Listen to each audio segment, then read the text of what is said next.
Have you ever looked at your paycheck and thought, wait, I got a raise, so why do I feel more broke than last year?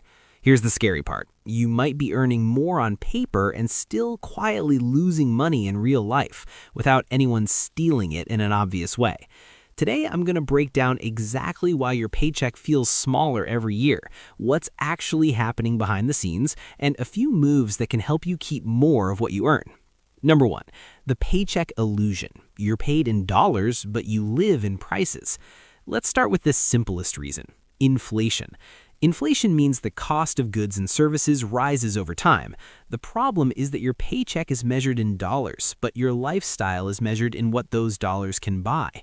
So if you got a 3% raise, you might feel like you moved forward, but if inflation averaged 4%, you actually moved backward. That's not a motivational quote, that's math. Think of it like this. If your paycheck goes up 3%, but groceries, rent, insurance, and everything else goes up 6%, you didn't get richer, you got poorer with better-looking numbers. And inflation isn't just one single number. There's official inflation, and then there's the inflation you personally feel. If your biggest expenses are rent, car insurance, and groceries, categories that often rise faster than the average, your real inflation rate might be way higher than what you hear on the news. Number 2, your biggest costs are the ones rising the fastest. Most people don't spend their money evenly across categories. The biggest slices of the budget are usually housing, transportation, food, healthcare, childcare, if applicable, debt payments. Here's why that matters. Those categories have been brutal. Housing. Housing is often the number one reason your paycheck feels smaller. Rent increases, home prices rise, property taxes climb, repairs cost more, and even moving gets expensive. And even if you bought a home years ago, you're not immune. Insurance can jump, maintenance costs rise, utilities go up, and if you didn't lock in a low rate, higher interest rates can make refinancing impossible. Transportation. Car prices rose, repairs got more expensive, and insurance has been climbing hard. Even if gas prices fluctuate, the baseline cost of owning a vehicle often trends up. Food. Groceries have a nasty habit. Prices go up, portion sizes go down, which brings us to something you've definitely noticed. Number 3, shrinkflation. You're paying more for less. Shrinkflation is when companies keep the price similar or raise it slightly, but reduce the amount you get. So the cereal box is smaller, the family size bag is suspiciously less full, paper towels give you fewer sheets, restaurant portions shrink. The price tag might not look dramatically different, but your cost per unit goes up. This is one reason people say, I'm spending way more, but I don't feel like I'm buying more, because you aren't. Number 4, your raise isn't a raise once taxes take their cut. Now let's talk about the part nobody loves: taxes. Many people assume if I get a raise, I'll feel it, but raises can be eaten up because a chunk goes to federal, state, and local taxes, Social Security and Medicare are fixed percentages, your withholding might shift, some credits phase out as income rises, and also a common confusion: moving into a higher tax bracket does not mean all your income is taxed at the higher rate, only the portion above the threshold. But even with that clarified, more income still means more tax paid in total. So you might get a raise that looks nice in an email, but after taxes, it's smaller than expected. And then other deductions hit. Number 5, benefits are getting more expensive quietly. This is a major one because it happens automatically. Each year, many employees see higher health insurance premiums, higher deductibles, higher copays, more out-of-pocket costs, more expensive dental or vision add-ons. So even if your salary increases, your net paycheck can stay flat or even drop because benefits eat the difference. And it's not just medical. Some people see rising costs for disability insurance, life insurance, optional benefits, union dues, parking or commuting programs. Individually, these changes look small. Combined, they can erase your raise. Number 6, wage growth often lags behind real living costs. Here's the uncomfortable truth. In many fields, wages don't rise at the same speed as living expenses.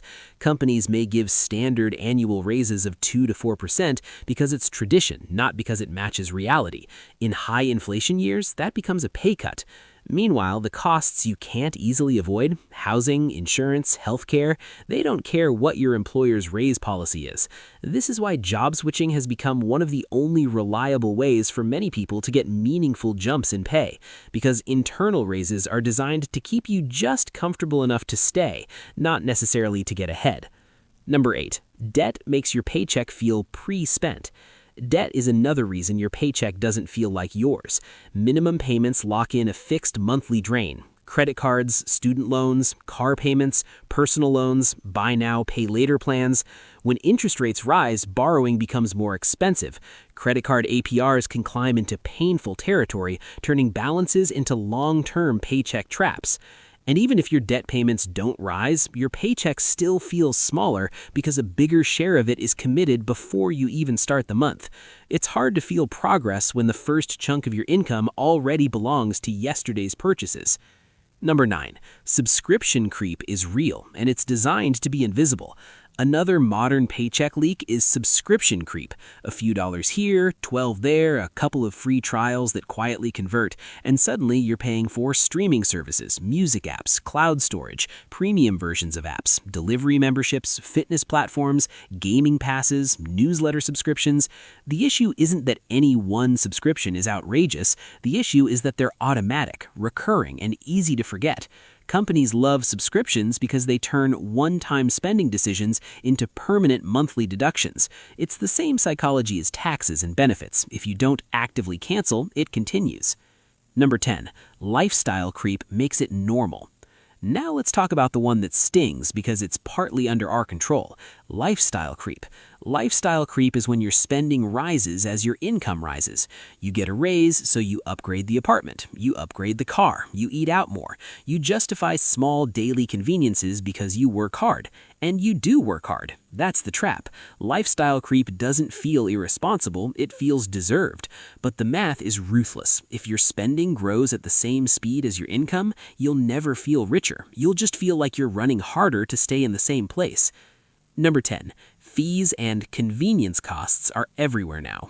Another reason your paycheck feels smaller is more businesses have figured out how to add fees.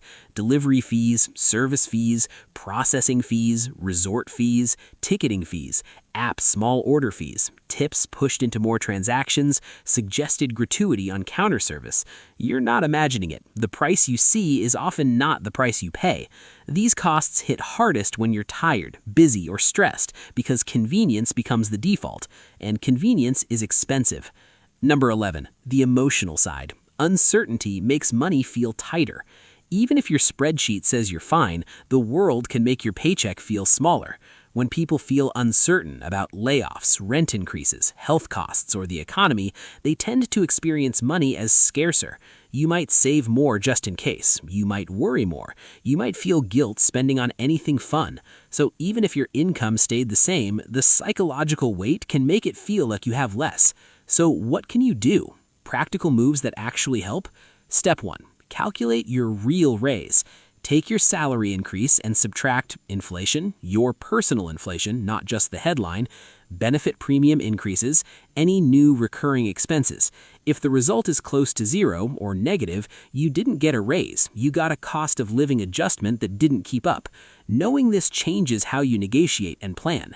Step 2. Audit the invisible leaks.